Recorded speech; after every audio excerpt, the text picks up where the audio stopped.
প্রতিকুর রহমান একটা সময় আমাদের যুবরাজ অভিষেক বন্দ্যোপাধ্যায়ের বিরুদ্ধে সিপিআইএম প্রার্থী হিসেবে দাঁড়িয়েছিলেন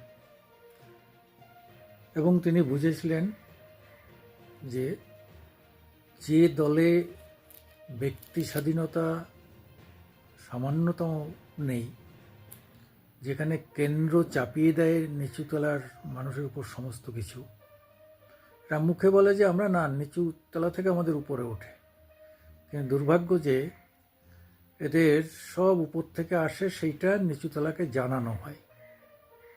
যখন ব্রাঞ্চ কমিটির মিটিং হয় সেখানে লোকাল এবং জোনাল কমিটির নেতারা থাকে, যখন লোকাল কমিটির মিটিং হয় তখন সেখানে জোনাল, জেলা, রাজ্য কমিটির লোকেরা থাকে। এইভাবে যখন জেলা হয় তখন কেন্দ্রীয় কমিটি থাকে, স্টেট যখন হয় তখন পলিট ব্যুরোর লোকেরা থাকেন।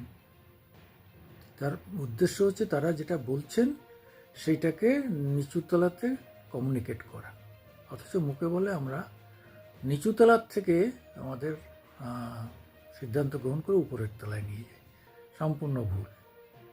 আমি একজন বামপন্থী দল করা মানুষ হিসাবে আমি বলছি, এটা সম্পূর্ণ ভুল সিদ্ধান্ত। এই ব্যাপারটা সবাই জানেন, এটা আমার আসল কথা নয়। আসল কথা হচ্ছে যে প্রতিকুরের আজকে কেন দলত্যাগ করতে হলো। আরও শোনা যাচ্ছে অনেকেই দলত্যাগ করতে পারে, সুজন টুজনেদের নাম। নতুন কিছু ভালো ছেলে মেয়ে দারুণভাবে উঠে এসছে, দারুণ তাদের পড়াশোনা, দারুণ তাদের বক্তব্য, ফেসবুকে তাদের ভীষণ একটা ট্রেন্ড লক্ষ্য করা যাচ্ছে, ভালো ফলোয়ার আছে।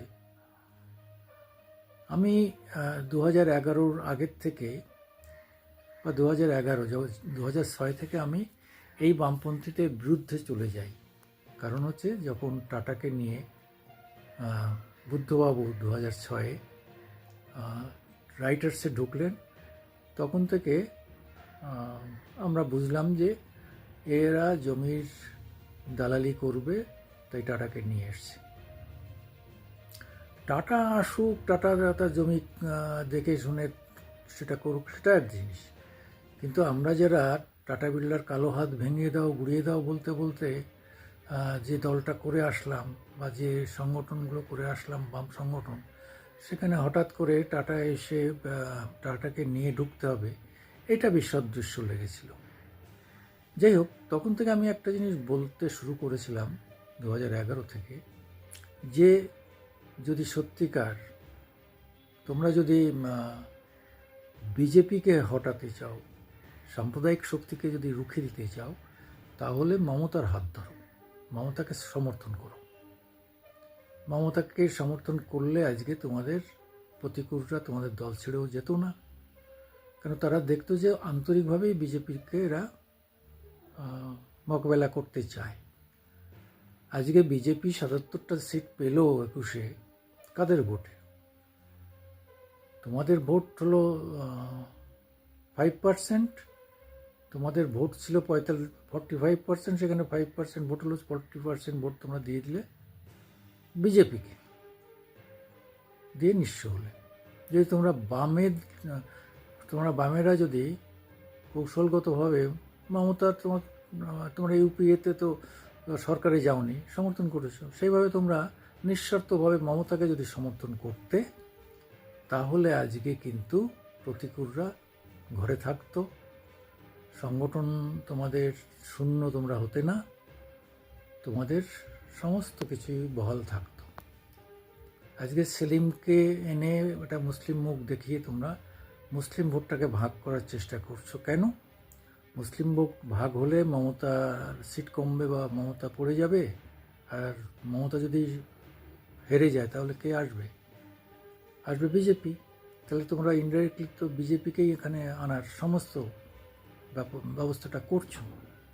এখনও বলছি যে একদম ঘোষণা করো 26-এ নির্বাচনের আগে, আমরা বামেরা, বামফ্রন্ট নিঃস্বার্থভাবে মমতাকে সমর্থন দেব এবং এখন কোথাও কোথাও বলছো, কিন্তু অন্তরঙ্গভাবে বা অন্তর দিয়ে বলছো না। তোমাদের কথা শুনলে মনে হয় যে তোমরা তৃণমূল অর্থাৎ মমতা বিরোধী, তৃণমূল তো না, মমতা বিরোধী। কিন্তু ভাবে ঠারে ঠুরে বিভিন্ন রকমভাবে বলার চেষ্টা করছো, দেখাতে চাইছো যে না না, তোমরা খাঁটি বামপন্থী, তোমরা মমতাকে সমর্থন করছো, আসলে করছো না। আন্তরিক হতে হবে, আরও আন্তরিক হতে হবে। যাই হোক, আমি সুকুমার দেবনাথ, আমি বলার চেষ্টা করেছি, আপনারা সেটা ভালো বুঝুন। আজকে প্রতিকুর রহমানকে নিয়ে যে সমস্যা তৈরি হয়েছে, আগামী দিনে দলের এই ধরনের ছেলেমেয়েরা, ইয়াং জেনারেশনকে তোমরা ধরে রাখতে পারবে না, কোনো মতেই না।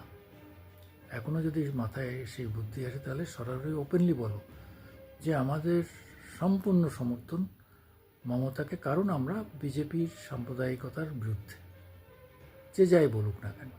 এটা যদি করতে পারো তাহলে কিছুটা হলেও তোমাদের ভাঙন রোধ করা যাবে। তা না হলে জোয়ারের জলের মতো 2026-এর নির্বাচনের আগে তোমাদের ইয়াং জেনারেশন ফাঁকা হয়ে যাবে, ওই বুড়োরা পড়ে থাকবে।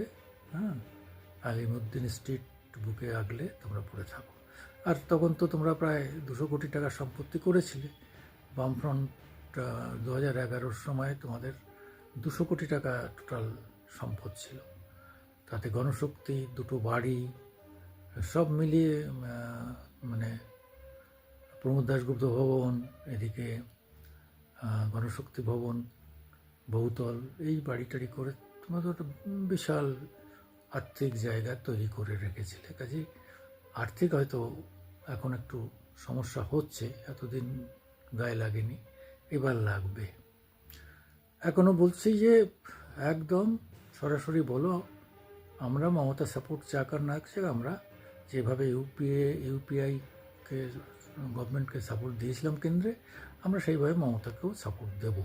এখনই এই আর সময় নেই, এই মুহূর্তে ঘোষণা করতে হবে।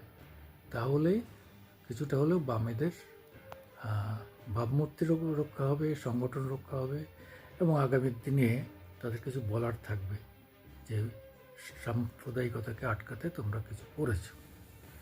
নমস্কার।